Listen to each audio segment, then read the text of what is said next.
Neighbors living around Skamokawa Harbor awoke Saturday morning to discover that a house sitting on cedar pilings near the shoreline had slid quietly into the water sometime Friday night. There was no warning. The house sagged forward and collapsed the cedar pilings, domino style.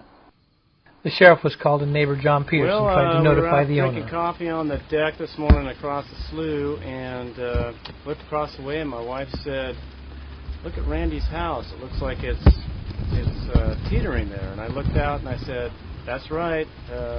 I looked across here earlier and thought that it looked kind of funny but didn't give it much thought, and then we ran outside and peered across the creek and sure enough the pilings had given way, it looks like, and collapsed." So when do you think that? Around 8:30, 8:45 last night there was a crash that sounded like a tree falling down from our house.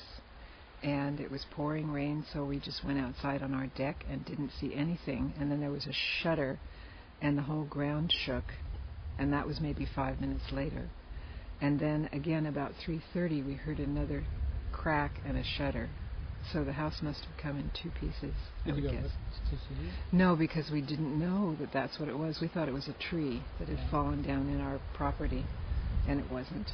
As it turns out, it was pitch dark, and we took flashlights, and they just didn't penetrate the dark and the rain. So we had no idea until this morning what had happened. Neighbors from the surrounding area brought boards and quickly jury-rigged a ramp to access the house, where they began to try and salvage some of the house's contents. And the belongings, we did do our best to take a lot of them out and put them in a dry location, at least the things that we deemed that the homeowner would consider valuable. By 10 a.m. the tide had turned again and volunteers scrambled to save what they could.